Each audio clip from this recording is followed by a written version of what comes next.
All right, we are looking good and we are live. Welcome back to the channel, Crypto Trend Trader, with our Sunday evening market look ahead. It is 8 p.m. Eastern Standard Time on April 17th, 2022. Before we get started, I'd like to remind you it's not financial advice. I'm not your financial advisor. These markets are extremely volatile, so please do your own research and trade responsibly. All right, let's go ahead and jump right in. Obviously got a big week coming up this week and need to be positioned accordingly. We have had quite a bit of volatility in these markets and definitely looking like we are at the decision point on quite a few things. So that being said, we basically saw crypto pop up a little bit over the weekend and then just come right back down. So essentially nothing really happened. So I think the markets are all just kind of waiting for a decision, for confirmation in one direction or the other. And, obviously we have a strong suspicion as to what direction that will be. So let's jump in here and take a look at our Friday close on TNX. I do want to say happy Easter before we get started to anybody that celebrates. Hopefully everyone enjoyed their weekend, spent a little time with family, loved ones, friends, whatever it is that you enjoyed to do, but enjoyed that long weekend. And obviously we did take off the Friday stream. That was announced in the Wednesday video, so hopefully we didn't catch anybody by surprise there. But now it's back to regular, back to grind, and no more playing around because there is money to be made in these markets. So if we look at our TNX, I'm probably going to say a bunch of times what happened on Friday, but obviously a lot of these things closed on Thursday. So if a market wasn't open on Friday, just assume I'm talking about Thursday, obviously, as well. So TNX had another pop up even higher. So we basically started seeing it come off a little bit, came back down to about 2.7%, still was a cycle high, had a couple days to cool off, and then just rocketed to the upside. So it's important that people pay attention to not only the fact that we're reaching key levels of previous trends and years ago levels, but also the speed that we're moving up, the velocity, the momentum that we are gaining. So when I say that and the importance of it, we just kind of look back here. We see the bottom obviously was in, March of 2020. From that point in time, we've been just steady grinding to the upside. So we started kind of bottoming out back here, and that's when we identified some divergence and, some levels to look for. And we started to get bullish, obviously, at the divergence levels. And then once we started getting up, breaking through these levels, we had a bunch of targets laid out. We crossed above the 200 exponential and simple, and this started looking extremely bullish. Obviously the market played out perfectly, and we were right on that. The whole entire time, a lot of people have been arguing for bonds as the safety play, and obviously bonds have just gotten absolutely decimated since then. Anyone speculating on bonds has just gotten absolutely wrecked, and the people that sit there and, swear by their thesis are completely wrong and fail to admit it. And that's a big difference. It's okay to be wrong in the markets as long as you have a defined area and you can admit when you're wrong. That's a key part of the markets because you're not always going to be right. When you're wrong about things, you have to admit it. Like, for instance, I identified key reasons why I thought inflation was going to be an issue, but I was wrong about how long it would last for. I had no idea that we would still have supply chain issues this far into the future. There was no way that I can anticipate what was going to take place, between Russia and Ukraine, etc. So, I was wrong about that. I thought inflation would have subsided, or at least the rate of change would have come down by now. If you would have asked me specific dates, I would have said by now, I think it will probably be going down. We'll probably be potentially entering into recession sometime in the near future, and then we'll see sort of a stagflation, disinflation, or even a deflationary environment going into a longer term. Now, that has obviously not been the case, as we've saw the inflation that we expected, that we predicted, that we anticipated playing out, but it has not subsided because of, in many ways, obviously there's a lot of stuff that has caused that, but part of it, in my opinion, a huge part of it is policy, whether it's sanctions, whether it's, policy to not drill extra oil, whether it's policy to, any of the horrible, horrible policies that have been made by leaders, not only in the United States, but around the world, has clearly, from lockdowns to current day, has clearly, exacerbated all these problems.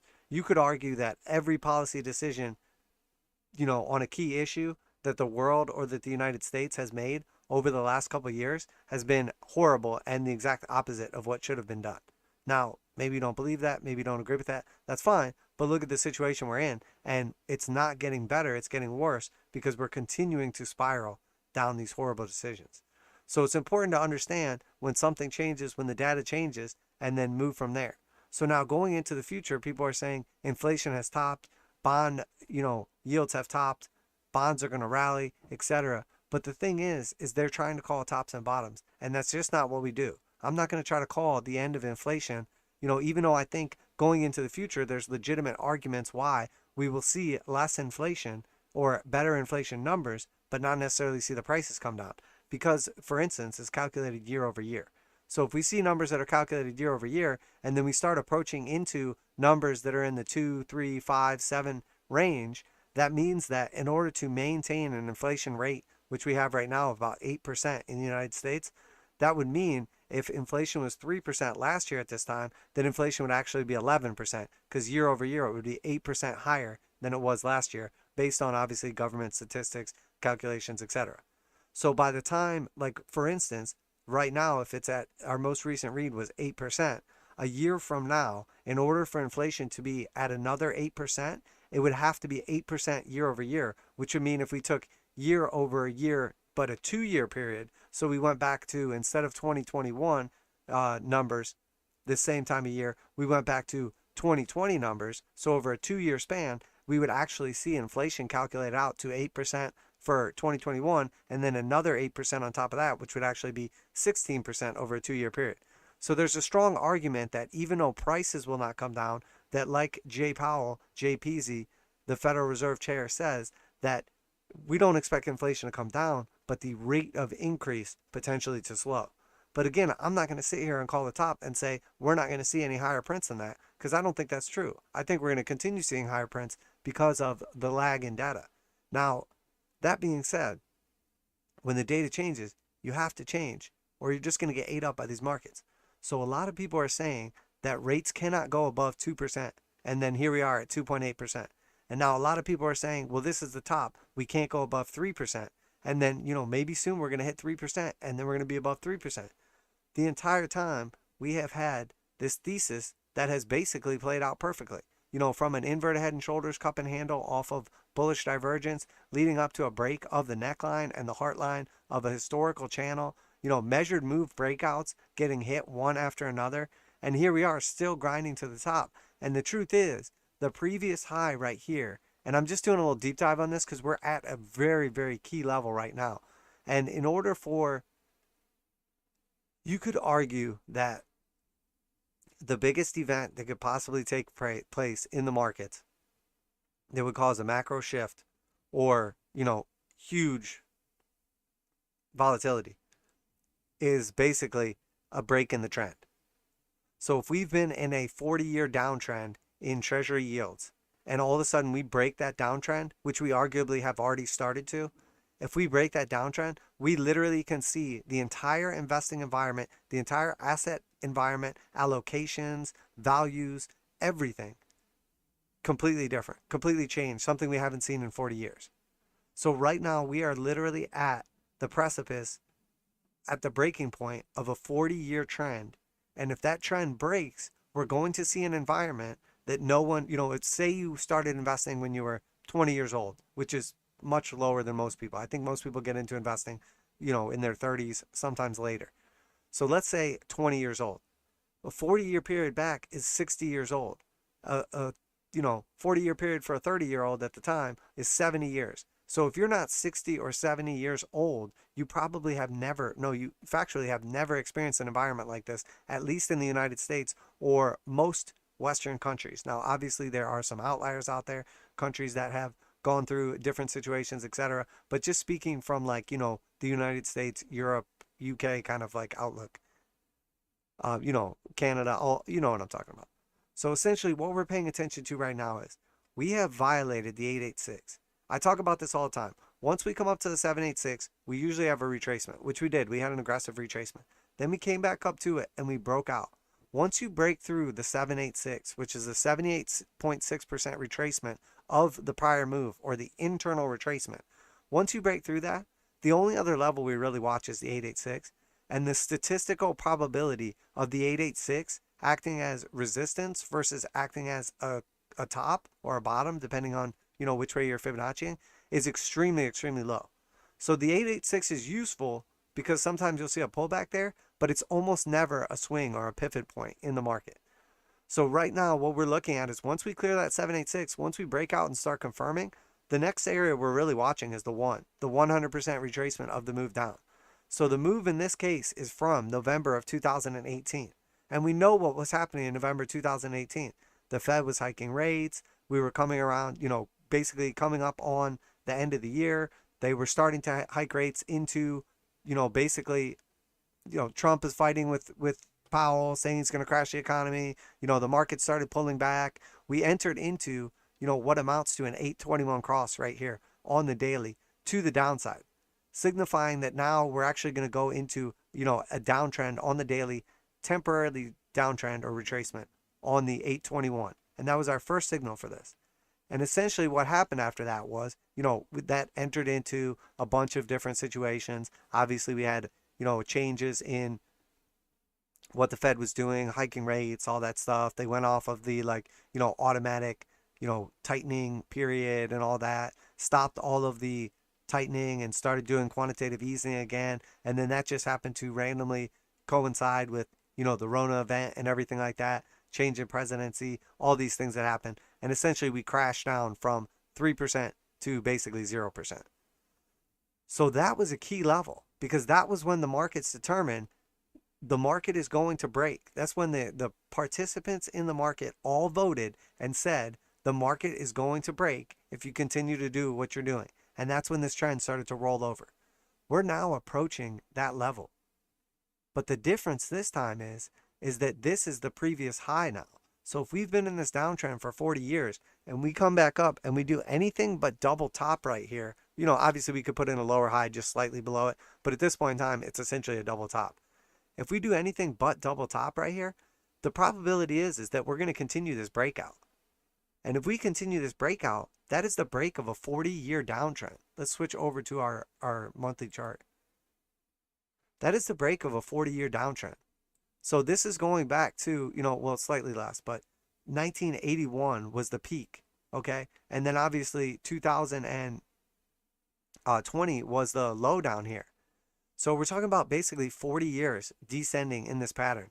And now we have actually technically already confirmed a breakout from this channel. Now there's two ways we can do it. Obviously, if we have it on the log scale, which is how I have it now, we have basically like this kind of like arcing resistance and support.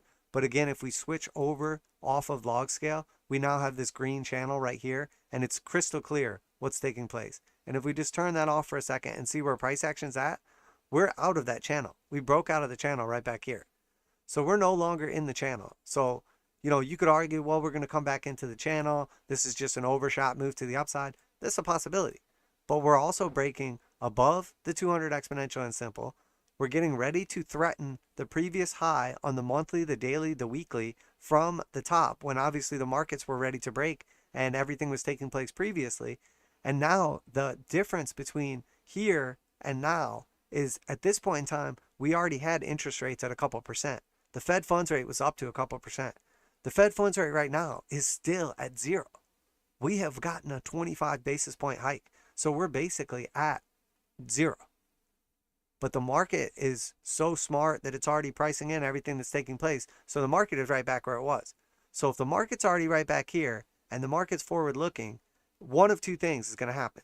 Either the Fed is going to break something and we're going to see a technical breakout confirmed right here as they have to raise rates to combat inflation, or the market just already priced everything in perfectly. The Fed makes no error. This is going to stop going up. And then as the Fed hikes now, what they're saying is going to be another 3% or however many, 7, 8, 9, 10 more hikes of 25 to 50 basis points. So they're going to hike all these, and it's all already priced in. So this, the 10 or the 2 or whatever treasury we're going to look at, that's not going to move at all because it's already priced in. None of those are going to go up any further because it's already all priced in. That's the one scenario. Or it's not all priced in and it's going to break. Something's going to break. And by something's going to break, I mean we're going to break this downtrend. So we're already now above the 200 exponential. We're above the 200 simple. The 200 exponential is flipping over bullish. This trend is strengthening right now. We're arguably, this trend is getting stronger and stronger. The only way this trend doesn't strengthen is if we get like a monthly rejection right here. It comes back down and then it's like, okay, that was a blow off top, which is a possibility. But when we look at our indicator oscillators, we have all green histograms. We're above the slope line. We're above the zero line. The slope line just flipped over blue. So this is the beginning. This signifies on the TJD TDMACD that we are literally at the beginning of a very powerful trend to the upside. It's only just begun. We're 2 months into this. This has been blue for 2 months. So if we look at the periods where this has previously flipped blue for, it lasts typically for years, multiple years afterwards. Now it's possible, again, we get a little something like this and then it rolls back over. It's definitely possible. But from the level we came from and the aggressiveness of this move, I think that is very unlikely. And if you look at these indicators and you watch them a lot, you'll see exactly what I'm talking about. Typically, when we get a false alarm, it's not coming from a low level like this. It's coming from a level like this where we're coming down around to the zero or the neutral area or something. When we dig real deep with one of these histograms, usually the trend that follows is a strong trend to the upside. So then if we flip to the jewel thief right here, we see we got the hard buy right here, and now we're in the bullish control zone. And again, we've only just entered the bullish control zone. So the previous times we entered the bullish control zone, here we have a bunch of months worth of time and then it rolled over. Here we have one little poke. Here we have a couple little pokes. Here we have a couple little pokes. Here it's a few months. Here it's a few months. So it's possible that this rolls over right here.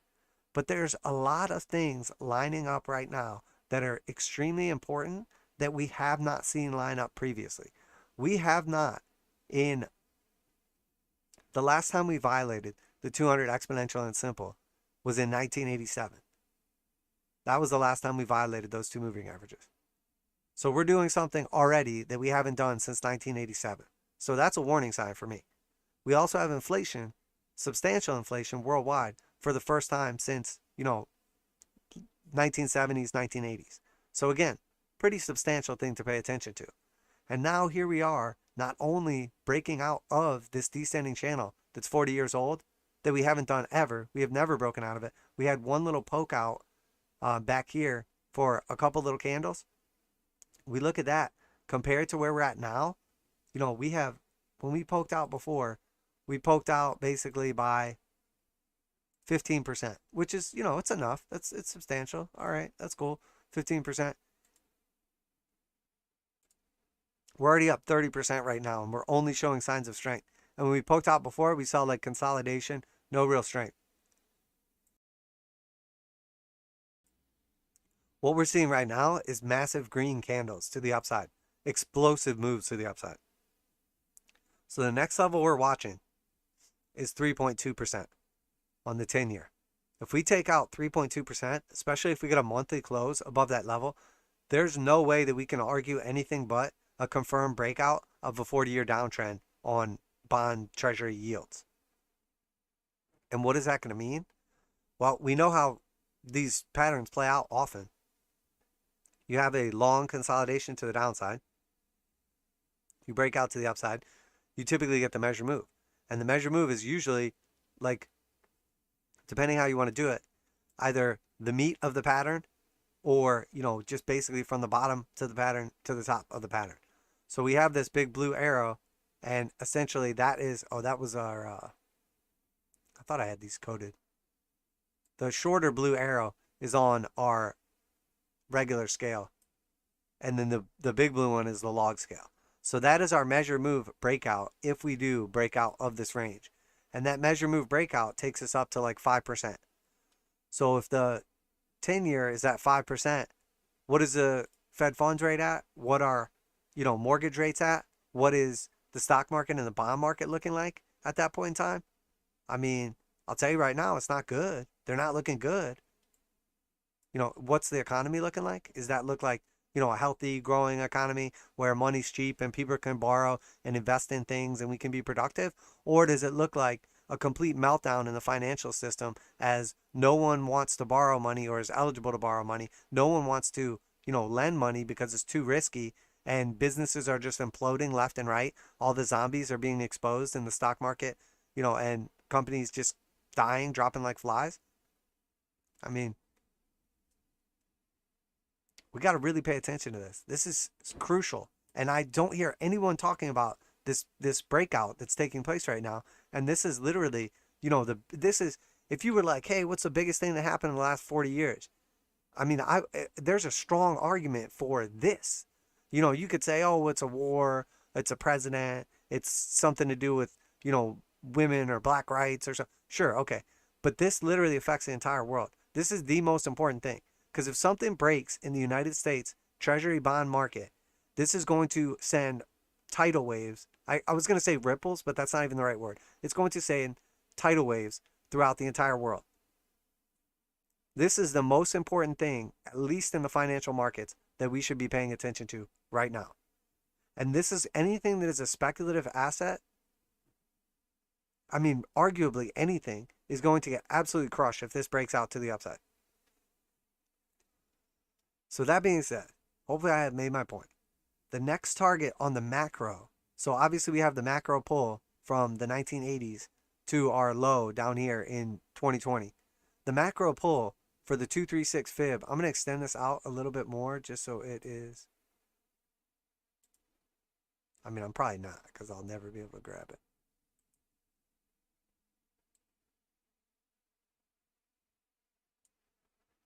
So the macro fib is in red right here. So the 236 target, which is the minimum target to validate a top to bottom move, which we've already basically hit 0. So we can only, we went down to 0.36. So what are we going to do? We're going to go to 0. We're going to go all the way back down and then go to 0. And then that's going to be our bottom. So let's just argue for purposes that that was in fact our bottom.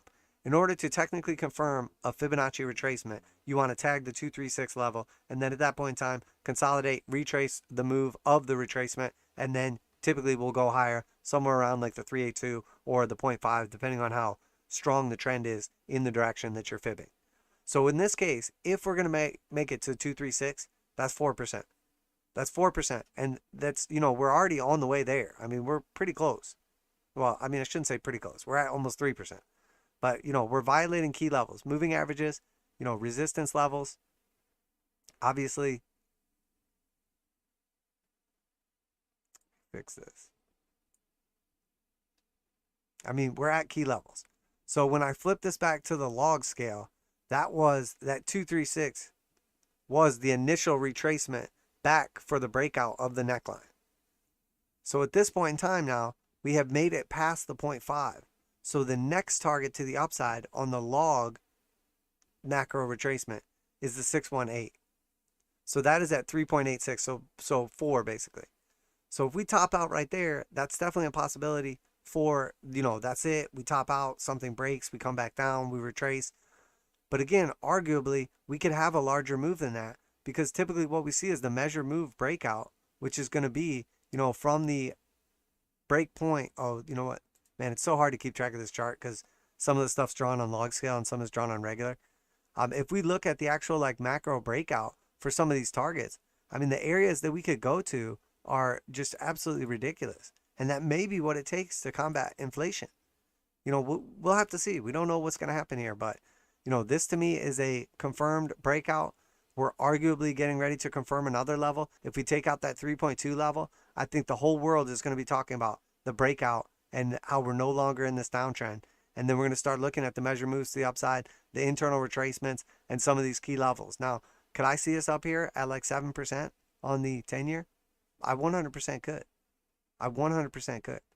And we know how these moving averages work. Once the 821 crosses the upside, once we're back on top of the 200 exponential and simple, that's the majority of our confirmations taking place. The 200 simple is basically flat here. So if we literally close 1 month above this, we're going to probably flip the 200 exponential is already blue. Hasn't closed yet, obviously, so we'll see what happens the next 2 weeks. But if we close above here, 200 simple is probably going to flip over blue again too. And the last time, again, that we had both of them blue, 1985. And now we're talking about the beginning of an uptrend since the breakdown from 1985. So we're talking about, 37 years in a downtrend, and now we're starting an uptrend. That would be the beginning of an uptrend after a 37-year downtrend. So all the people that are saying they can't raise rates, it can't go higher, it will never happen, the Fed can't do it, something will break, they'll have to stop, they'll have to roll it back, they won't crash the economy, they won't crash the stock market, crypto is a safe haven, this, that, and whatever it is that they're saying, just take it with a grain of salt, because something is happening now that hasn't happened for 40 years. So if they're not talking about 40-year-old data points, you can just look at their name, okay? Take out a piece of paper, write their name on a piece of paper, and then crumple it up and throw it in the trash, because they're a useless human being to you as far as any financial information. If they're not talking about data points from 40 years ago, you need to be very, very careful, because everybody's talking about the last time this happened. They're talking about right here. They're talking about, oh, well, when in 2007 when this happened. Oh, in 2000 when this happened. Okay? Those were huge events. 2000 and 2007, 2008 were massive events. Massive events. I mean, people lost 90%. People lost their entire homes. People lost everything that they had. Companies like Amazon, which are now some of the largest companies in the world, went down by 90+%. So you think that some of these companies that don't make any money, you think some of these mortgages on houses at all-time highs with, record high mortgages, you think they can't come down in price by 10, 20, 30, 50, 70%? I mean, start looking at data from the 70s or the 60s or the 40s or the 30s or the 20s. Start looking at old data and see what that tells you. Because we're talking about, when we look at this chart right here and we look at the yields, when we look at 2000 on it, what is 2000? It's a blip. This is nothing, right? 2000 is nothing on here. That's a blip. What was that in the real markets? I mean, that was like, that ended people. Look at 2008. I mean, this is nothing. This is a little blip right here. That's nothing on this chart. None of these are even substantial. 2018, what is this? Oh, it's a little blip at resistance. What is this right here? This is a serious capitulation level event. And what is this right here? I mean, this is a V bottom. We saw this in the actual stock market, in 2018. And then what happened? This thing, I mean, the stock market has skyrocketed since then.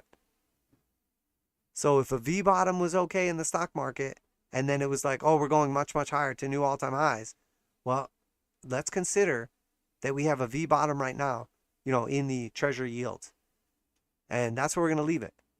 So is it possible that bonds have a complete meltdown, capitulation event? Yes. Is it possible we top out right here, at least temporarily, and then go higher or lower? Sure, of course. This would be a key level to do it at, on a monthly chart. Is it possible this is the top and then we go lower all the way to zero and then we just do this all over again? Sure, anything is possible. But no one is even considering the possibility that we could be seeing something take place that has not taken place for 40 years. And that's scary, because what happens typically is when everybody's so sure about one side of the trade goes against them.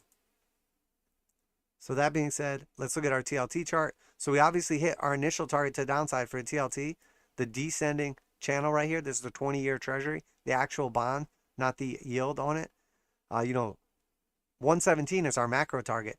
That is obviously the giant channel that we have going way back. And, that's our actual target down here.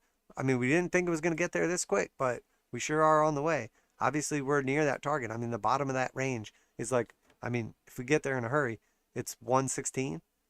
We're at 120 now. I mean, the bonds are absolutely melting down. Keep in mind, this is a safety play. We were talking about this, a couple months ago, these levels and how important these levels are. I mean, look at the levels we're at right now. We're back at 2008 levels. 2008. Now, granted, it's the peak of 2008. Don't get me wrong. I'm not trying to cherry pick data points here, but there's some serious stuff going down. We're breaking down from a macro head and shoulders that played out over multiple years, and we have confirmed broke down from the neckline. So again, could we be almost at support? Sure. Could this thing go much, much lower and just completely catch the market off sides? Yeah, 100%. And is destruction every percentage that the bond market goes down compared to the stock market? I mean, the bond market is exponentially larger than the stock market. So everybody gets freaked out when we talk about like, a 20% drop in the stock market. I mean, that's like the equivalent to like a couple percentage in the bond market based on size and the amount of value that is wiped out. I mean, we're talking about trillions and trillions of dollars. We're talking about massive moves when this bond market is moving down. And let's keep in mind too, now obviously the bond market went up quite a bit leading into the Rona top, but it's down 33% off its highs. Can you imagine? You were like, oh, this thing's going all the way up. Maybe you bought in here, maybe you bought in here, maybe you're already in. You didn't lock in any gains, and now you're down 33%. God forbid you bought at a higher price, and now you're just getting absolutely wrecked. I mean, Steve Van Meter, Mr. Bond King, he's been wrong about everything forever.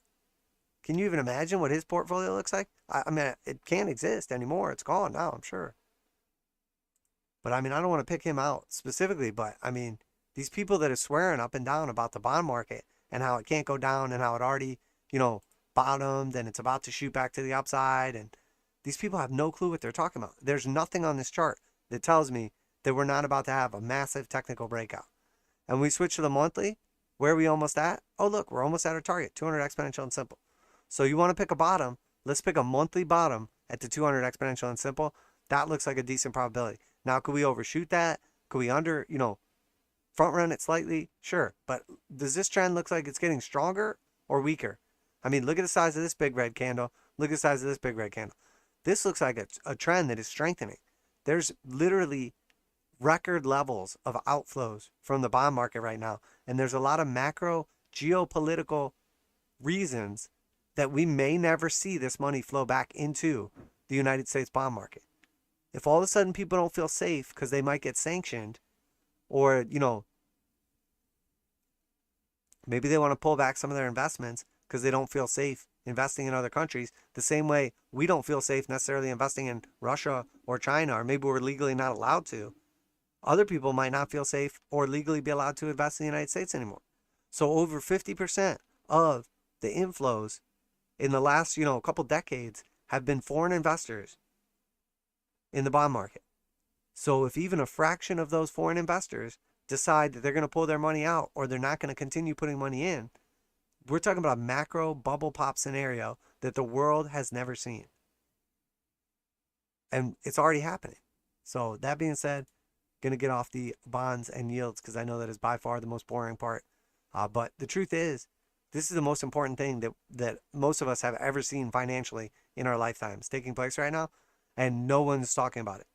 No, people are trying to say this is the bottom, but those same people were saying, well, this is the bottom, this is the bottom, this is the bottom, this is the bottom, this is the bottom, this is the bottom, this is the bottom, this is the bottom. Can't go lower, bro. It's already the bottom. People are dumb.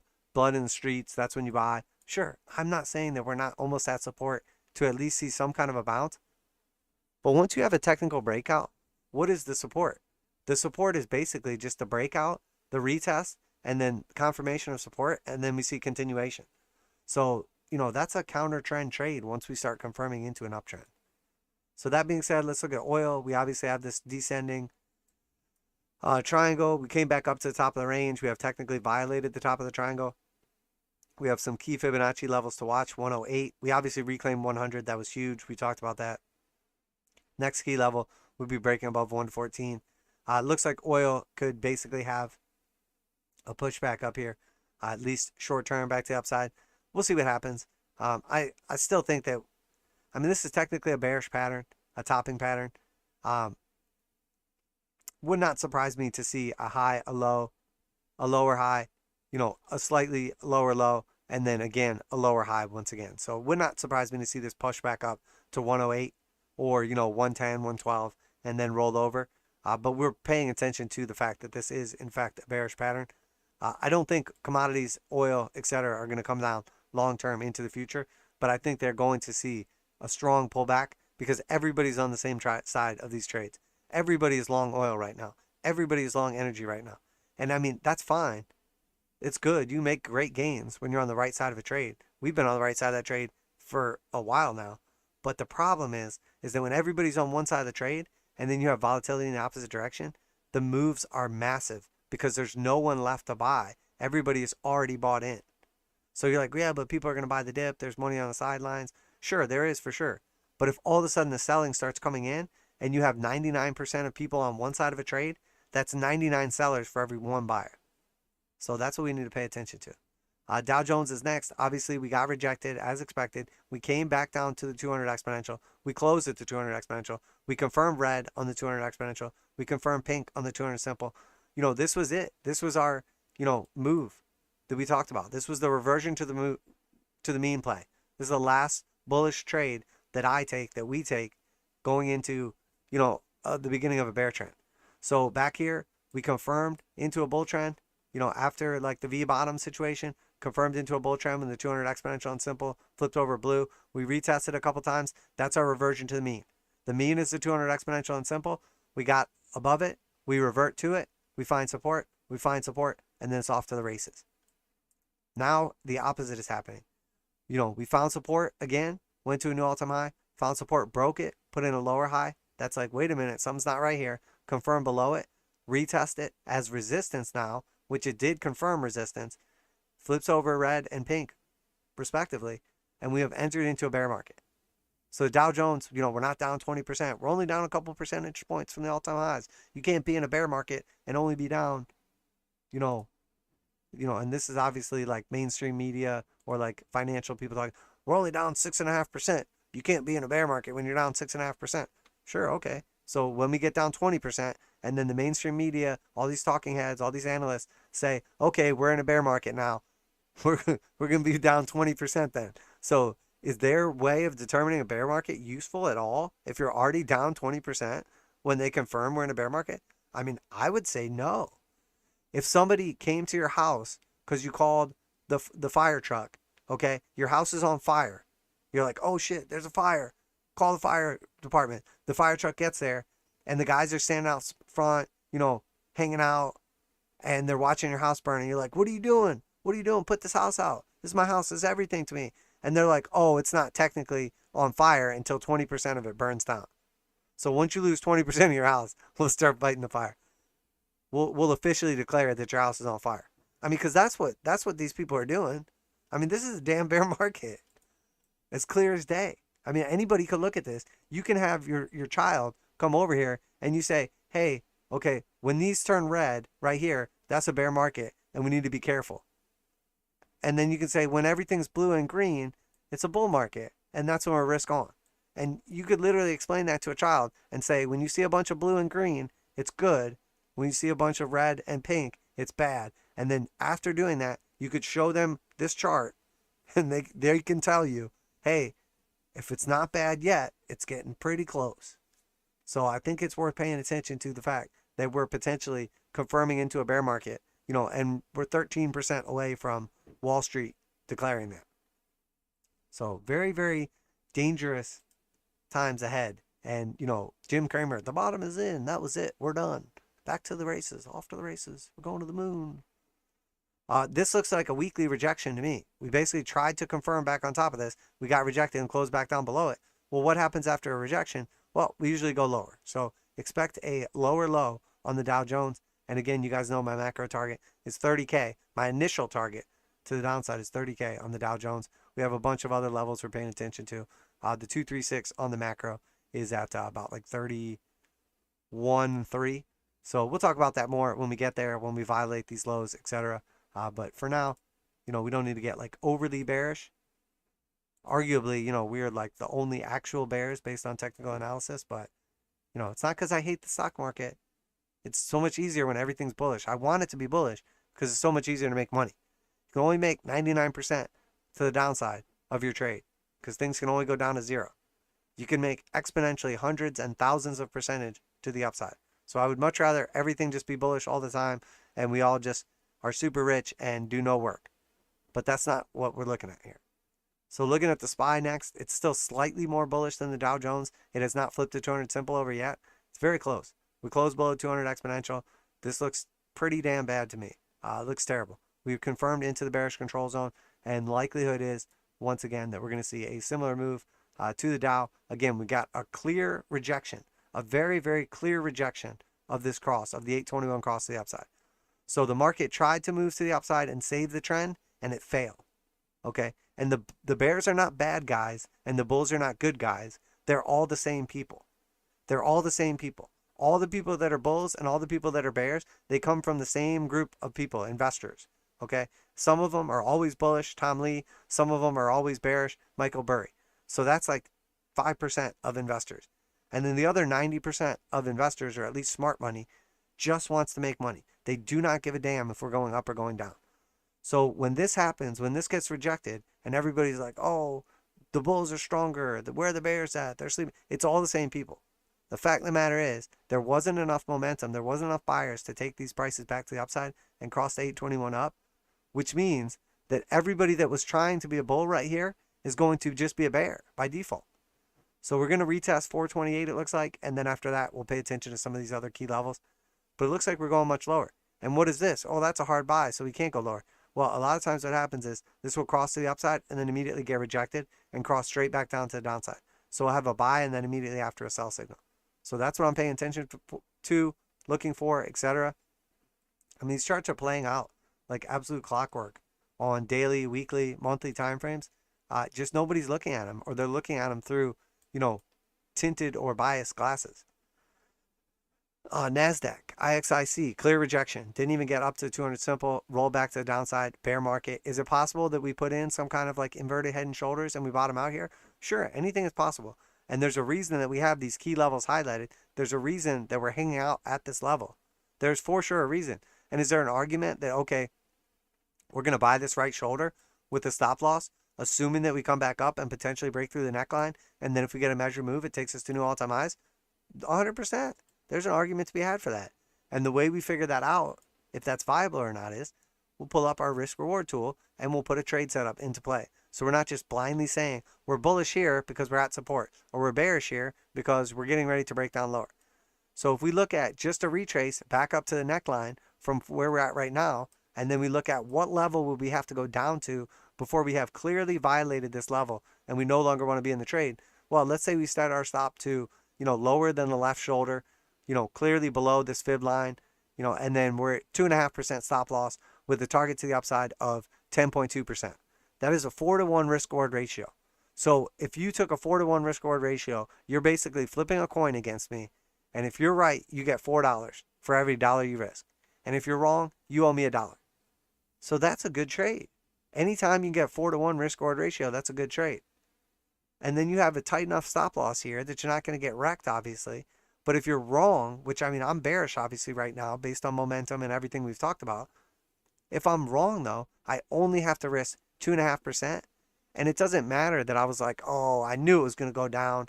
Shouldn't have took that trade. Well, that's not my job. My job is not to decide which direction the market's going to go in and always be right. My job is to identify, positions that I can take out. Probability of success, risk-reward ratio, use position sizing, and, essentially just technical analysis in general to take favorable trades. So is this a favorable trade? Normally, I would say probably yes. But we did already kind of have a bounce and then a bearish engulfing candle right afterwards. So if you took this trade, would I be like, you're crazy, man, I can't believe you took that trade? No, it's great. It's 4-to-1 risk-reward ratio. It's a great trade. But arguably, the probability of success might be different though. We're below the 200 exponential, we're below the 200 simple. They're both confirmed to the downside. We're in a bear trend, we're in the bearish control zone. We have all red histograms with the 821 across the downside, 200 exponential and simple both have, negative slope. So you're fighting the trend. So it's okay to jump off our little raft. We're floating down the river, just going with the flow. It's okay to jump off the raft for a little bit, but we don't want to fight the current for too long because eventually we drown. So I'm not going to take this trade, but I would understand if somebody else wanted to take this trade off of potential inverted head and shoulders pattern here. But I would argue that, we already kind of saw that play out and it failed. So that being said, is there a trade to be had here? Sure. But I think we're going much lower. I think we're going down to new lows. And then if we look at our macro, we basically have our fib level from 2020 March all the way up to our peak high, which was last year, November 2021. And then from then, we already tagged the 236. We already bounced the head a little lower. We're back at the 236 again, putting in that shoulder. And now the potential downside target would have to be the 382 if we go lower. And that is 11,506. So it's still substantially lower from where we're at now. And then if we zoom out to our longer term time frames, we'll see on the weekly, obviously, that we are seeing some weakness, and that 382 lines up perfectly with the 200 exponential where it would potentially be at those times. So that's a key area that we could come down to. We could find support, and it wouldn't be ridiculous to think that's a temporary bottom or the macro bottom. Now, is it possible we get all the way back down here to the 2020 top? For sure. We could easily go to the 0.5. We could easily go to the 0.618. Any of those things are a possibility. And then if we zoom out to the monthly is where we really get the gruesome picture. If this just decides to return to the mean, which it always does, historically speaking, it always goes back to the mean. That's what it is. It's an average. Because eventually, this will just accelerate towards price until they hit each other. So if we know for a fact that on the monthly, after a long enough time frame, eventually price always reverts to the mean, which is that reversion to the mean play, well, where is that mean going to be at by the time we get to it? Well, if it happens tomorrow, it might be at 6,500. Well, that's just crazy. That'll never happen. Sure, it won't because, there's circuit breakers to stop it from happening in a single day. But if it happens in, mid-2024, where is it going to be at? Maybe 7,400? It's low. These targets are low, and there's probability, possibility, likelihood that we're going to these levels. So just remember, all the warning signs were there. Everything was telling us, all the probability on all these key indexes, these major indexes, they were there. The bond market's been warning us. The Dow was warning us, the S&P, the NASDAQ, the Russell, piece of trash 2000. They were all warning us. Crypto, Bitcoin, all this, they all warned us. So if we get wrecked in this cycle, which I'm not going to, but if you choose to ignore the signs and get wrecked in this cycle, there's no one to blame but yourself. But it'll be a good lesson, though. You'll learn a good lesson. Hopefully you'll learn. So Russell is next. Absolutely terrible. Looks like total trash. Closed back at the 236, hanging out at the lows. Looks a lot like the Bitcoin chart right now. Just putting in it like a slight little move to the upside. But basically, what is it? It's basically a big, long flagpole to the downside from the high to here. That's your move to the downside. And then you can just kind of look at, depending on how you want to draw this chart out, whether it's wicks, whether it's candle bodies, we're looking at something like this. Basically, a lead in to the downside, a slight upward consolidation back to the moving averages, and then eventually, what's the next move? What's another leg down? And typically, I don't like to use like massive measure moves, but typically what happens is you have a flagpole and then the measure move break from the flagpole, wherever that takes place at, it's just that same move again. So this is like an A, this is a B retracement of the A, and then we see a C, another leg down. Where does that take us? The 382 at 1,724, the 0.5 at 1,541. Who knows, but there's definitely some potential for it. So obviously none of this is financial advice. I'm not your financial advisor. These markets are extremely volatile. Please do your own research. Trade responsibly. Even if you think I'm an absolute moron and I have no idea what I'm talking about, at least understand that, there's some things pointing us to the downside. And you're like, yeah, but it'll never happen because the Fed won't break it and they'll never crash the markets and it would hurt them more because they're the ones who own all the stocks or the bonds or the whatever. Sure, you can make a lot of arguments that are absolutely viable that says it would be in their worst interest to do some of these stupid things.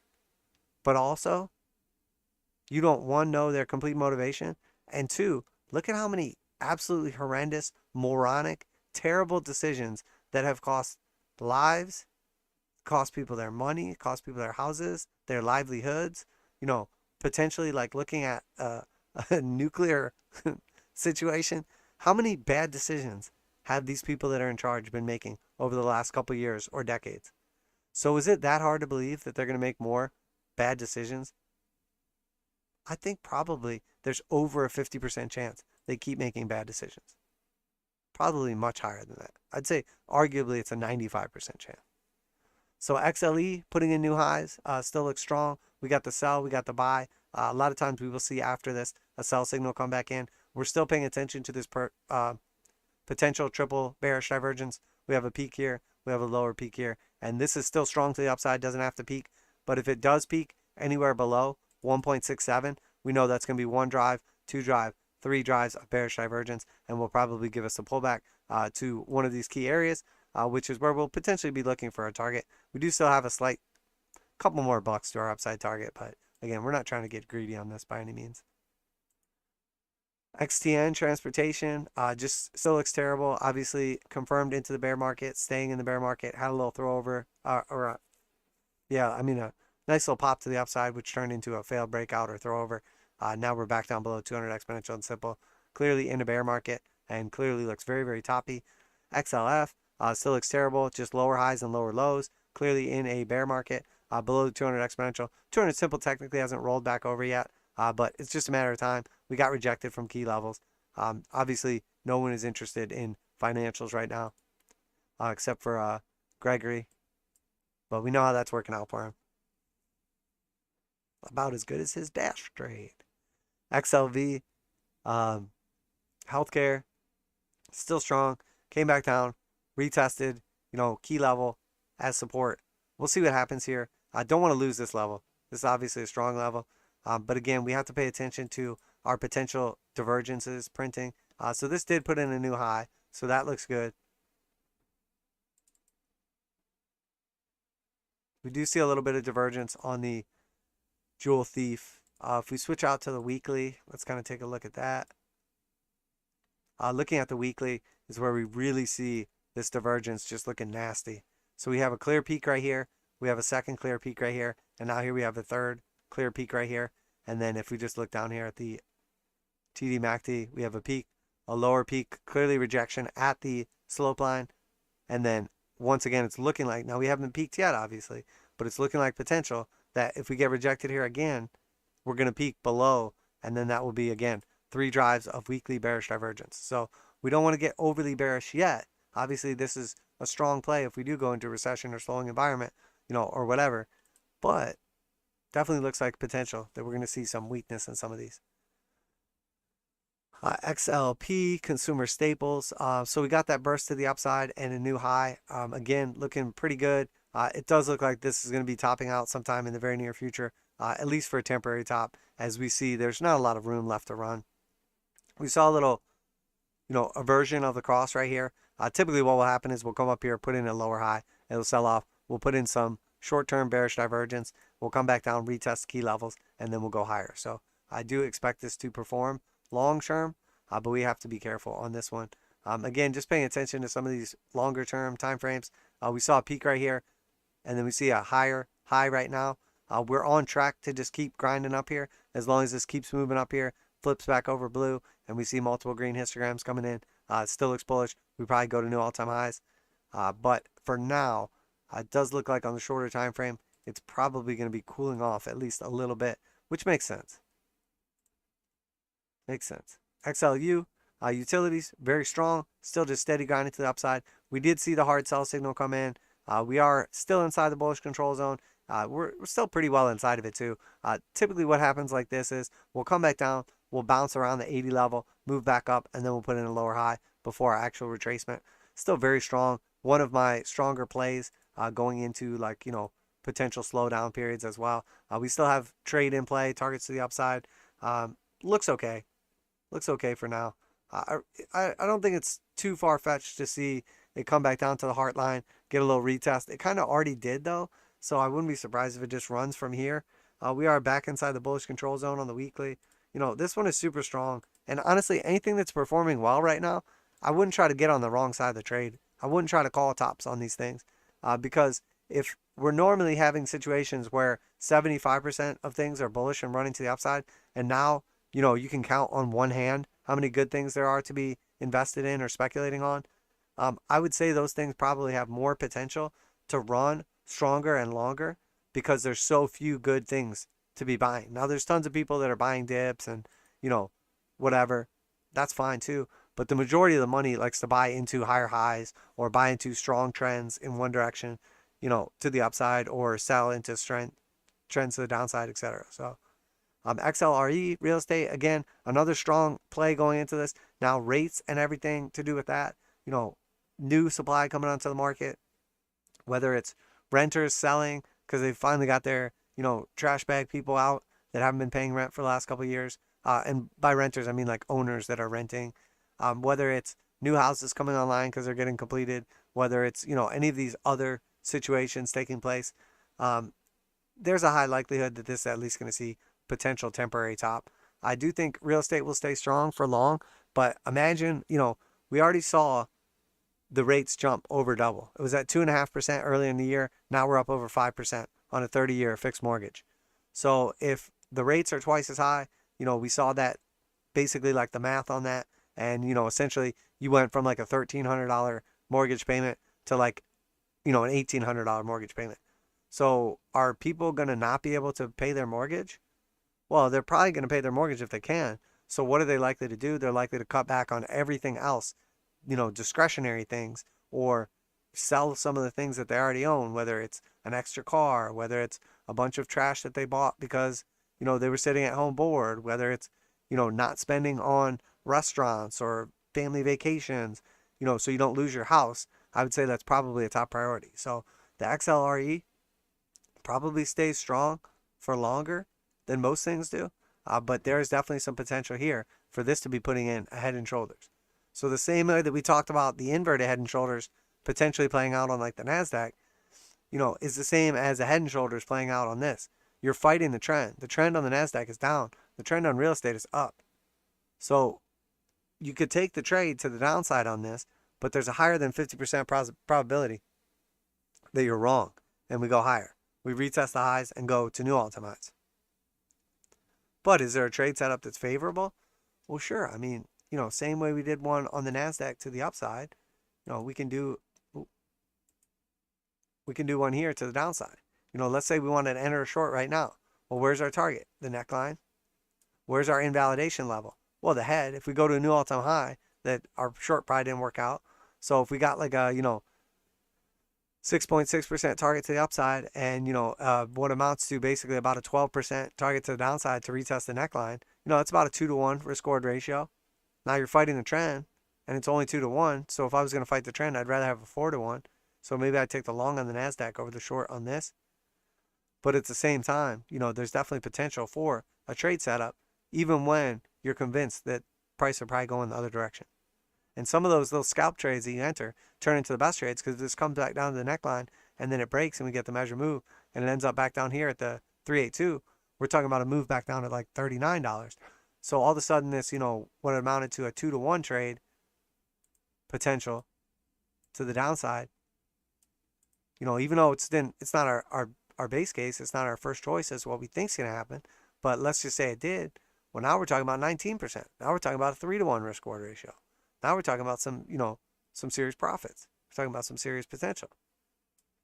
So, that's what we look for. Obviously, we want to take these trades intelligently, identifying targets to the up and downside. We don't just want to use one indicator or one oscillator or one signal just telling us, go long here. We want to take all of our accumulation of knowledge. We want to reach down to our utility belt and pull out all types of bat tools, grappling hooks and throwing stars and every little bit of knowledge that we have accumulated in these markets. And then we want to use that to our advantage.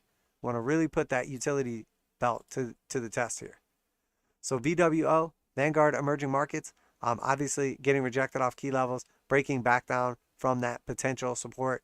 You guys know where my targets are low on this thing. Does not look good. China doesn't look good.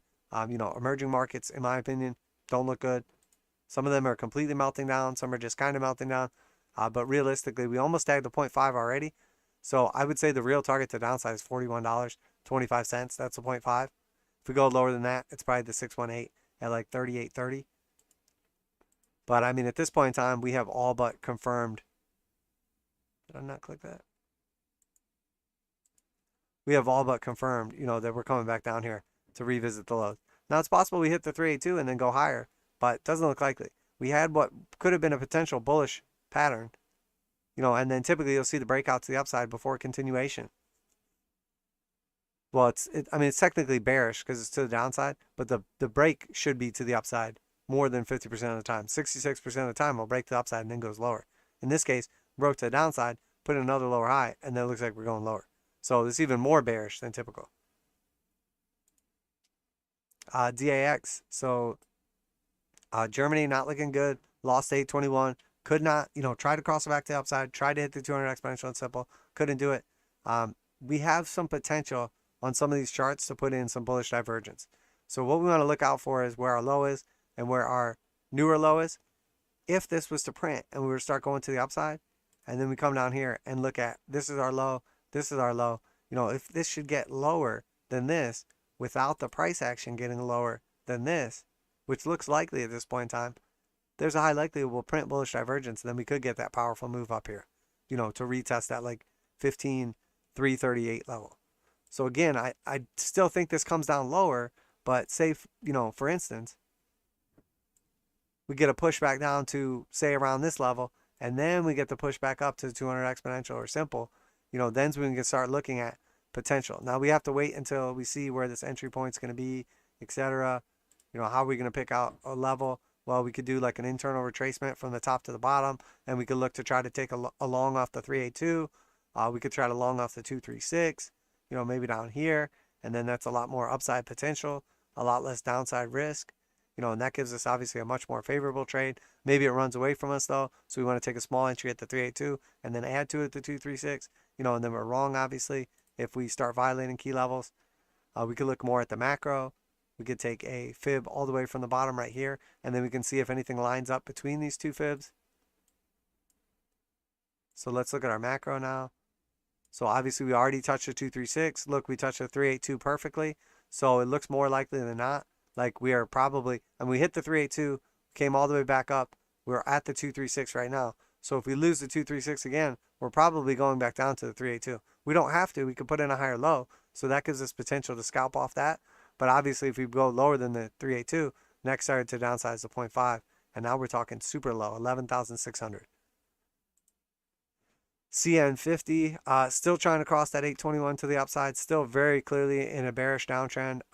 Could not get back up to those key levels. Still looks like it might want to try here. I mean, it looks like it's going to try to go back up to like 14.6, but, you know, China looks terrible right now, like fundamentally and technically. UK 100, potential for this double top to be printing. We're getting the hard sell signal now. We have left the bullish control zone. We have a bunch of red histograms. I don't want to call it a double top too soon, but, you know, we talked about the scenario playing out, and now it's played out. So let's see what happens.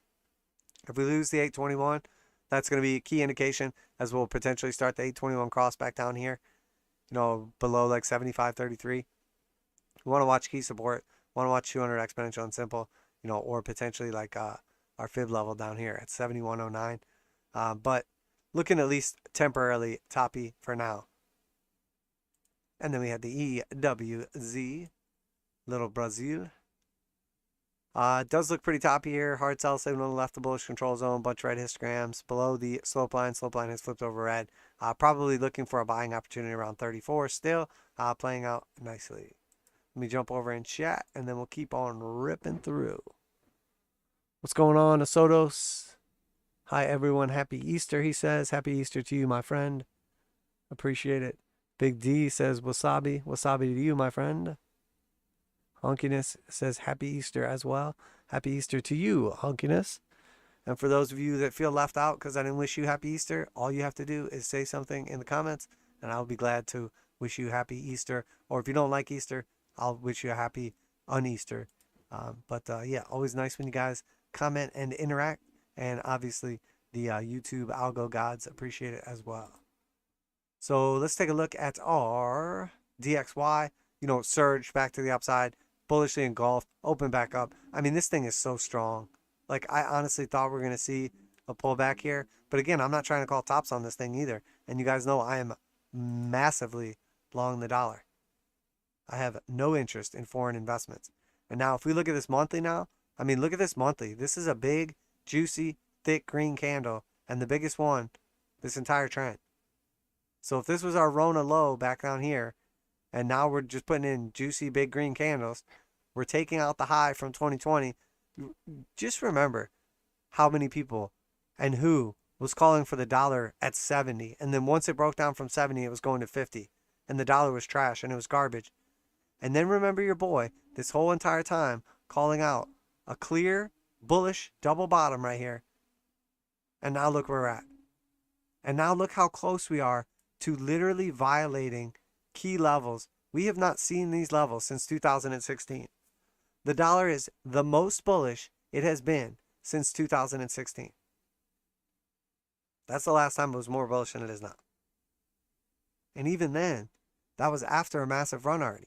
So we're only just beginning to see strength in the dollar. We have the hard buy signal coming off the bullish, divergence down here. We're in the bullish control zone. We have crossed above the zero line. We have crossed above the slope line. The slope is blue. I mean, this is the beginning of a trend. And then when we zoom out and look at the monthly, well, let's look at the monthly. This is our 1980s. This is 1985. We confirmed into a bear market in 1986 and got absolutely crushed. Tried to confirm back into a bull market here. We flipped the 200 exponential over. Could not get the 200 simple to flip. And then look, new low. Okay, so this is again a descending pattern. New lows, low after low after low. And now for the first time in the history of this chart, since the beginning of time, aka we entered into the bear market in 1986. So maybe not the beginning of time, but the beginning of important times on this chart. We have confirmed into a bull market. Anyone that is bearish on the dollar right now needs to have their head checked. If you're bearish on the DXY right now, you need to have your head checked, because you're not trusting a monthly chart that is telling you do not be bearish on the dollar right now. So everybody that's like, America's garbage, it's going away, the dollar is weakening, the dollar is trash, they're going to lose world reserve status, America's horrible, it's terrible. Sure, okay. Do you have any actual proof? Because I'm looking at the chart right now, and the chart's been pretty accurate for a while now. And it sure is telling me that if you're thinking about investing in somewhere else, not the dollar, in one of these other, Western economies, or, looking at the DXY obviously as a basket of currencies, but as a proxy for the dollar strength compared to these other currencies, I would say the chart is telling us that we want to be invested in the dollar, the world reserve currency, America. But again, that's just a chart. There's a lot of strong arguments that the U.S. is going to lose its world reserve currency status, and that this, that, and the other, and cash is trash, and all these things. People have been saying cash is trash since all these markets rolled over. Since then, Ray Dalio was screaming cash is trash, and the bond market's down 30% now. The stock market's down, the index is not that much, but, getting absolutely wrecked. Some of this tech sector, cryptos, all this stuff. So is cash trash, or is it the best options play you could possibly own? Because right now, I can literally swoop in and buy up any of these tech companies that I want, or any of these cryptos that I want. I can buy them up for 50 to 90% off. So you say cash is trash.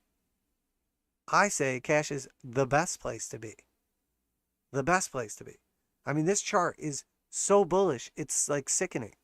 And there's people that are still arguing that America's on decline, DXY is no good. I'm not talking about, people having pink hair and blue hair and, homeless people living on the street. I'm talking about the dirtiest pair of underwear in the laundry basket. Okay, that's what we're talking about. I'm not saying things are the best they've ever been and the dollar's great and you want to invest in it for the future and just hold it forever. What I'm saying is this chart right here is telling us that more people want dollars now than wanted dollars in the past.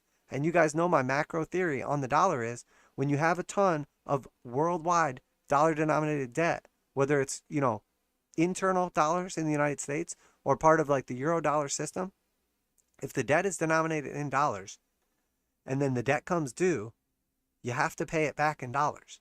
So where are you going to get the dollars from? Where are you going to get the dollar? Where do you get the goods to settle the debt? So the same people that were talking about the short squeezes in silver and AMC and all this stuff refuse to, acknowledge or realize that we're looking at a similar situation taking place in the dollar right now. They're like, oh, but there's so many dollars and they printed 40% in the last year and this, that, and the other. Okay, then why is the dollar so bullish right now? Did Europe print more dollars? Did they print more euros? Is the chart just a liar? Liar, liar, pants on fire? I don't know, but I trust this because there's actual proof of it. And it's clearly playing out since we called the double bottom literally perfectly right here. And it's going absolutely parabolic. This thing looks like it is ready to rip. Does this look like a trend that's done and about to top out? Or does it look like it's about to rip to new all-time highs? Or new cycle highs, I should say. So please ignore the disgustingness of this chart right here. It's not for you. What we're looking at right here, though, is essentially a couple different areas that we can pay attention to for peaks along this. So we have a channel right here with a low right there and a low right there. We have a high right here, double top, and then we're looking at a potential high right here for this descending channel. There's a lot of different ways we could draw this. You could argue that, basically this was our peak going back to 1985, and actually that this was actually the confirmed breakout, and that we came back down and retested the breakout. So, I mean, what does this look like? Has anybody ever seen one of these charts before? Where you have a high, you have a lower high, you have a lower high, and then you break out, come back down, retest it for confirmation, and then what happens? Continue to put in higher lows, and then what happens after that? You have a massive breakout to the upside. So what is this? Is this just people all of a sudden want dollars to maybe settle out their debts before they stop using them again? Sure, definitely a possibility, but it looks pretty damn strong to me. And you guys know my target to the upside is basically the reversion to the top of the channel, not even a breakout, but back at like 111. And if we go up to 111, that's going to be some serious pain to anybody that has dollar denominated debt that is not getting their bills paid in dollars. So we already took out the key levels, from our internal fan right here. So we took out the 0.5 level, which was key. Now we're headed up here to the 382 level, which just happens to line up roughly with our time cycle analysis, for our lows and our highs. So we're paying attention to where this goes. It doesn't have to work out perfectly, but we see a clear peak right here on the yellow line, basically. A pretty clear peak right here on the yellow line. Pretty clear peak right here on the yellow line. Here on the yellow line. Here on the yellow line. And our time cycle analysis, peak on the yellow line, will give us a target of August of 2024. So the dollar runs up another, 10, 11% into August of 2024. Doesn't even break out of the downtrend. And then, then we go down to the lows, to 70, to 50, to 30. The dollar collapses. And everybody's right. Sure. But, I mean, does it do you any good if you're right now and it doesn't play out for a couple more years? I don't think so. This is the most bullish we've ever seen the dollar look on this entire chart. DXY is stronger than it's ever been. So you want to be on the wrong side of that one? Keep it up. Keep it up. And I'm not talking to most of you guys because you've been watching forever. So I don't even have to tell you I'm right. You watch it happen in real time. Tesla, again, looking very toppy. Looks like it's coming back down here to, it looks like 900's the target. ARKK, looks like total trash. Looks like it's going much, much lower. Kathy Wood is useless. SMH, semiconductors, new low, closed at the low, breaking down from the 236. Next target to downside 382, 201. NVIDIA, again, closing at the lows. Very, very bearish. Looks like it's going down much, much lower. Could it find support here and bounce higher and then make like a descending triangle? Sure. If we lose this level, though, it's going to look terrible. We're basically confirming into a bear market on these things. Netflix, trash, almost at new lows. I mean, these things are literally putting in cycle lows. Semiconductors, we're supposed to be bullish on. Netflix, we're supposed to be bullish on. Transportation, we're supposed to be bullish on. Apple, we're supposed to be bullish. Well, Apple's pretty bullish, actually. Actually, Apple does look pretty good. I mean, it looks like it's going down, but it's the best. You go to best. 157 for Apple probably is our target. Facebook, we're supposed to be bullish on Facebook? Yeah, I don't think so. It's going down. 190, next target to downside. Google, sorry, Google. Doesn't look good for you. These are the best companies, the ones that are holding up the indexes, and they all look bad. We're not even looking at all the trash companies that are down 90-something%. We're not looking at the biotech space and the yield curves fielding yield curves. Get out of here. All these dumb people. All these people talking about oil was going to go away. Electricity we were going to have all this clean energy. Look how stupid they all look now. It didn't even take 2 years to make all these people look like absolute morons. I've been preaching it the whole time about energy and how stupid all these people are. And the ESG movement and green energy. Sure. Amazon looks okay still. I mean, it honestly looks terrible. Amazon looks, I mean, it's looked bad for so long that it doesn't even look bad anymore. It just looks normal for Amazon. I mean, it's been operating inside this range forever. We've taken advantage of it a couple times. It came all the way back up, got rejected, entered into a bear trend, revisiting the bottom of the range, 281 or something like that. Eventually, it's going to break. and we're going to swoop up Amazon for like 2 G's. And then it's going to have a 21 stock split, and we're going to be buying Amazon for $100 a share or somewhere around there. So it doesn't look good though. All this stuff looks like trash. I mean, when yields are this strong and the dollar is this strong, and now we see gold having some strength right here, that's the fear play right now. People don't want bonds, they want dollars. Well, that doesn't make any sense, right? Because isn't a bond just a future payment of dollars? But the future is uncertain. So that means people are scared. So what do they want? Gold. So all these things have that same narrative. Now, if all of a sudden we're not scared anymore, the gold trade rolls over. If we are still scared, the cup and handle trade plays out and this thing just explodes to the upside, we'll have to see what happens. Starting to look pretty good, but we are at the top of the range here. So would I be surprised if gold topped out and got rejected right here at the slope line and then went lower? No, I wouldn't be surprised at all. But right now it looks strong. Crossed 821 back to the upside. Looks okay. Looks okay. And when we look at the longer time frames, the weekly has crossed back to the upside, looks strong. We did get the hard sell signal, so that's not good. That's not what we want to see. Could we flip it back to the upside and get a buy right away? Probably not. I mean, we could, but it doesn't look particularly great right now. Now, this was our rejection from the last weekly candle right here, which was a pretty toppy looking candle. So we don't want to see another rejection. This really needs to close higher this week than it did last week. And then zooming out to the monthly. I mean, if we close above 1977, it's a new monthly high. So that's strong. We have a hard buy signal right here. We got a bunch of green histograms crossing over the blue slope line. So, gold looks like it wants to go higher. We saw a couple times before where it looked like it was going to have a breakdown and then went higher. So, I mean, it does look okay. We will see. We will see. I'm real cautious on some of these commodities right now and some of these like energy plays and stuff that have just been absolutely ripping right now. Very cautious on them. We've been positioned in them for a long time. So a lot of them look like they're ready to have a pullback or at least a potential short-term top. Now, gold consolidated for a while, so I'm less concerned about gold than I am some of these other ones. Silver, trying to put in some strength. I mean, this thing silver is just trash, honestly. And I say that as like, a silver owner / investor. It's trash. I mean, it's never going to do anything until gold does. So once gold breaks out, I think there's a very high likelihood silver follows. Until then, it's trash as far as I'm concerned.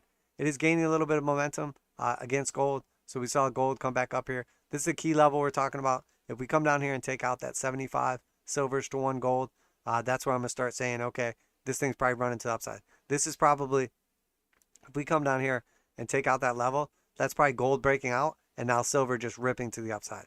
And then we go much, much lower on this and silver is strengthening compared to gold. Now, if the opposite happens, we find support here and we rip back to the upside and we end up back at 82, we're probably going up to 90 and it probably means gold and silver have topped out temporarily. XPD, palladium coming back down. It needs to really just stay above these moving averages. Looks okay, but with this aggressive a move back to the upside, we don't want to see this not hold. It's just going to look like a lower high and lower lows. And it's going to look like a bear market, attempted rally that failed. Platinum already looks like that. Obviously looks like trash. It's like the trash metal.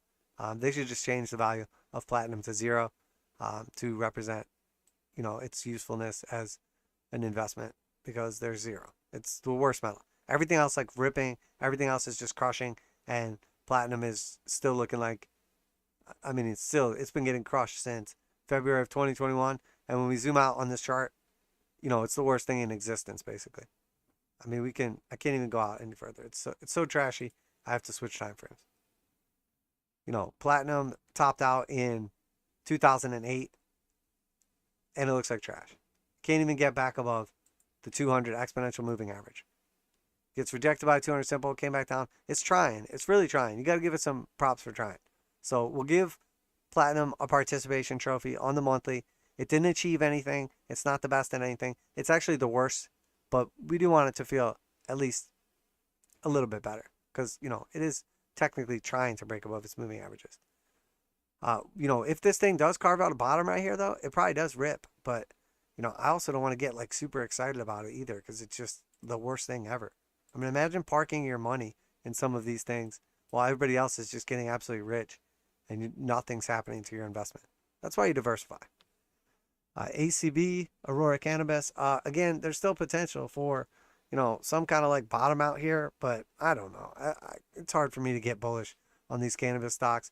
I just keep taking profits. Every time I see a setup and they're having a burst to the upside, I'm taking profits because they're probably going lower. Tilray, you guys know I closed out that trade, at least the majority of it anyway.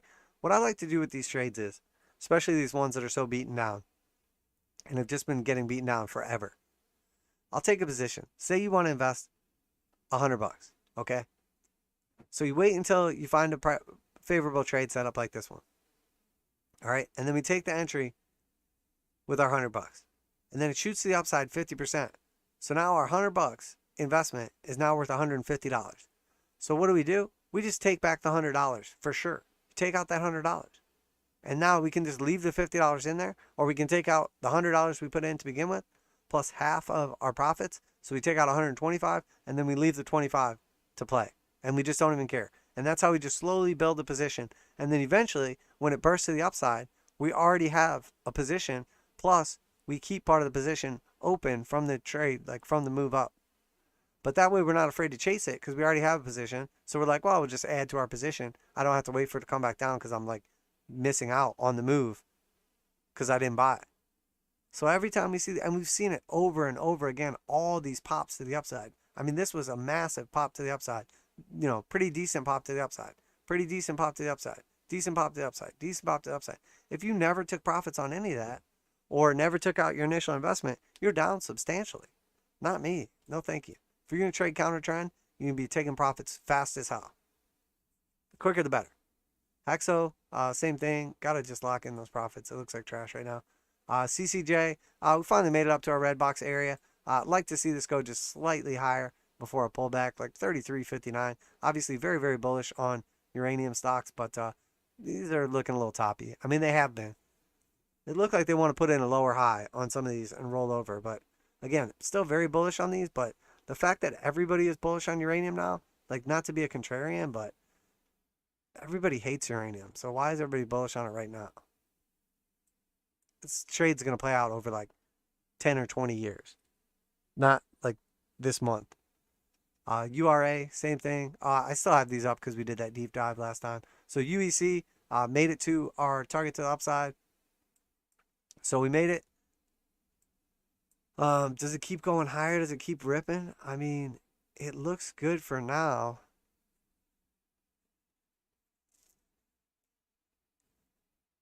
Looks good for now. What is our potential? I thought we had a Fibonacci extension target for this in place. All right, so we hit that was our 1.618.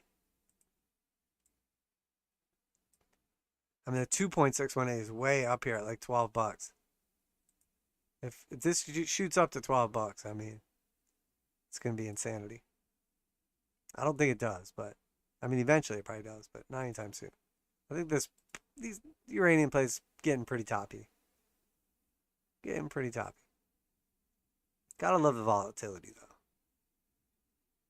Yeah, looking pretty toppy. UROY as well. Definitely been underperforming big time lately. All right, let's look at the cryptos. Oh no, we're about to look at the cryptos. So obviously not much change over the weekend. You know, that's how you know crypto is just in the trash bag stage right now.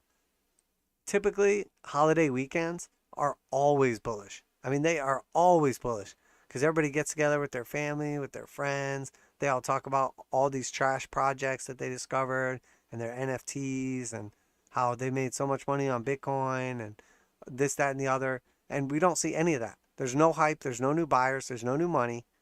There's nothing. There's nothing coming into crypto. There's like 3 people buying crypto right now. It's Michael Saylor, you know, what was it? Theta investor? Or no, it wasn't Theta. Who is it? You guys know what I'm talking about. Terra? Terra Luna, and then, you know, maybe one other person, if that. Probably less. There's probably only 2 people buying it. Any substantial amount anyway. Otherwise, we'd see higher prices. We're not seeing that. We're consolidating at the lows. So, you know, to me, bearish control zone, below the 200 exponential, flipped over negative, below 200 simple, bunch of red histograms, below the 0 line. Looks like we're about to lose the slope. This thing looks like it's about to take out the low right here and go lower. I mean, you know, this thing is playing out perfectly. Exactly like we said. Not perfect for if you're just dumb and blind and throw your money at it, but perfect for our technical analysis. So we got the rejection at 821 cross, complete failure as expected, as predicted, as discussed, and now what's happening? It's rolling over. So we tried to come back up, we failed, we're getting rejected. So what is typically going to happen here? Much lower prices. So I expect this to come back down to like 35K. After that, probably like 31 or 30K. Doesn't look good right now. Does not look good. Has not looked good since the cross right here. I mean, since before that on shorter time frames. Crypto looks like trash. Looks like absolute trash.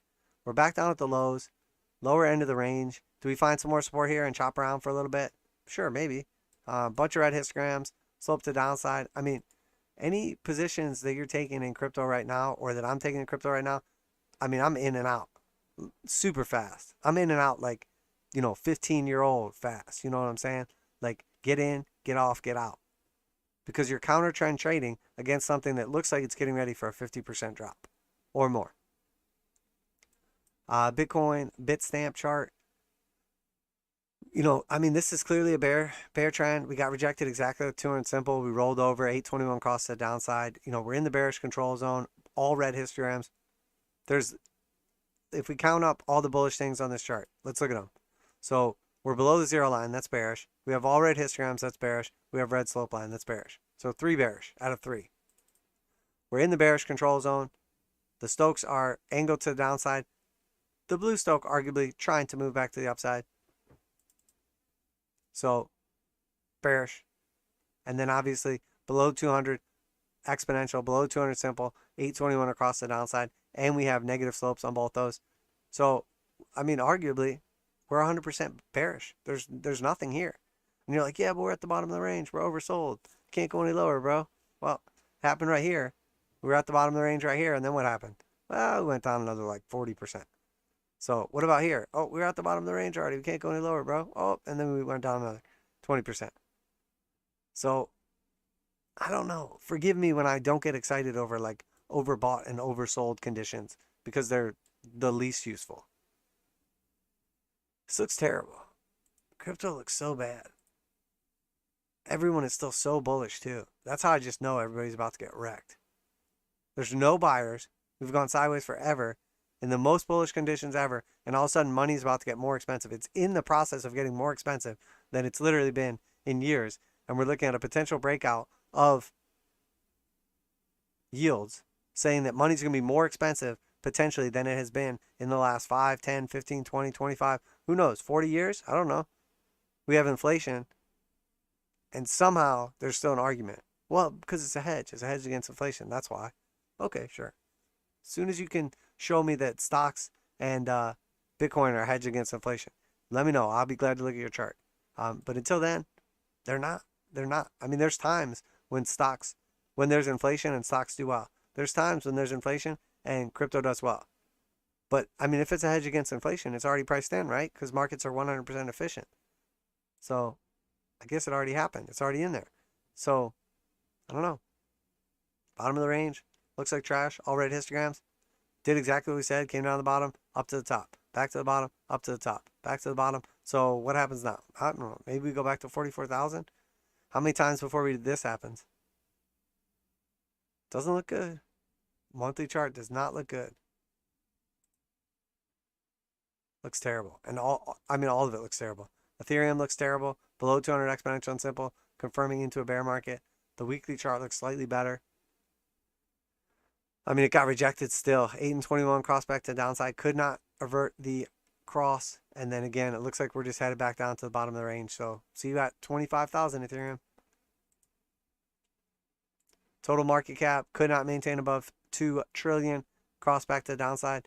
821. You know, I mean, strengthening to the downside now. Looks like we're about to revisit the lows. So, see at 1.65 trillion. So, whatever your favorite crypto is, you can cut it by 20%. Crypto total market cap looks like we're headed back down here, probably to like 1.6 on this monthly chart. Yeah, all red histograms. I mean, there's nothing good going on in crypto right now. Nothing good. Bitcoin dominance. Just hanging out at those lows for now. Still momentum to the upside. Looks like it wants to gain back some dominance. The 821 did cross back to the downside. This looks pretty neutral to me. We have a couple things telling it's going up, a couple things telling it's going down. You know, Stokes look like they're getting ready to cross back to the downside. 821 already did. We're still below 200 exponential and simple. The 200 simple started curving back to the upside, and now it's curving back to the downside. So we'll see what happens. You know, we're right smack dab in the middle of the range. So target now is 38.91, 39, or 44.5. You know, and that's just our range trade. Matic looks like trash, closing at new lows, basically, at the lows right now. Giant descending triangle. A breakdown from this triangle going to take us much, much lower. Looks like absolute trash right now. I mean, this is our target still. Going to $1.13. See at $1.13, Matic. BNB, again, just, I mean, struggling. And look at this, just pathetic right shoulder potential. Adam and Eve, double top with a head and shoulders inside of it. I mean, we'll see what happens. That's a lot of patterns, feeding into patterns, Kathy Wood style. But below 200 exponential, looks very weak. Looks like it's ready to just roll over. I mean, I would expect this thing at 380 very soon. Probably after that, 330. If we do see a breakdown, I mean, we're talking like mid to high 200s. Don't want to get overly bearish on crypto, you know, but it just looks terrible. Terrible. I mean, it's in a range anyway. So, yeah, maybe it has a bullish move. And you know where it probably stops? Probably at resistance again. When some of these things get above their 200 exponential or simple, I'll at least pretend like I'm bullish on crypto again, just to make people feel good. I know the truth hurts, but hey. Avalanche, you know, at that key support, we do not want to lose this level. If we lose this ascending yellow trend line, it probably rolls over and we see it at like 786. So 64, 65 bucks. I mean, this thing just busted its nut, blew its top, and now it's over. Nobody cares. Solana, same thing. Just total trash. Total trash. Couldn't even get to 200 simple. Looks like complete garbage. I was trying to put in some kind of bottom right here. Maybe it'll put in some kind of bullish divergence if it does bottom. But we got to really be patient on this thing because it could literally just have a meltdown, a bloody waterfall. Histograms below the slope line. Just looking like garbage. Cardano, I mean, trash. Total trash. I mean, this thing is like, it's literally like flatlining. Man, forever struggling these cryptos are. XRP, I'm not looking at this ever again for at least a week.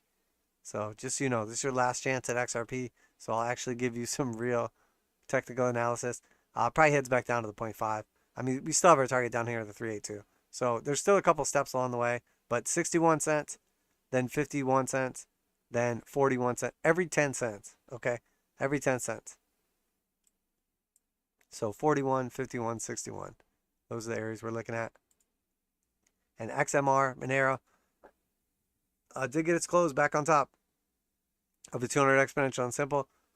So it looks already more bullish than most everything we've looked at already. We see the stochastics kind of crossing back to the upside or potentially crossing. A lot of red histograms and just a couple blue ones. So that is not good. We see the slope lines trying to flip back up right here. We really need to see if this was our low. You know, we need to see it closing above like 250. I think we had it like kind of at a technical breakout. So we'll see. It's going to be hard for this thing to run while everything else looks bad. But if we see like just a little pop in Bitcoin and some of these other cryptos, this probably does outperform. It looks ready to rip. And we have that trade set up in play with like 65% upside and 7% downside. So, you know, almost, what, 8.8 to 1 risk reward ratio.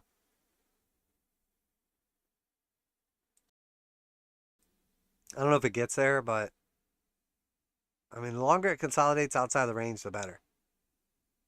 So either one, either way you drew it, it's technically still broken out. So if it breaks down below like 213 or 200, it's going to look real bad, like a rejection. If it maintains, the longer it just goes sideways here, the better. Because eventually people are going to notice it and it's just going to rip to the upside. But again, the longer it goes sideways here, the better. We don't want to see it pull back, barely at all. I mean, if it breaks down below even like 220, it starts looking bad. But as we get down to like 200, that's when it's pretty much a failed breakout. That's it for the cryptos. All right, CW, what's up, man?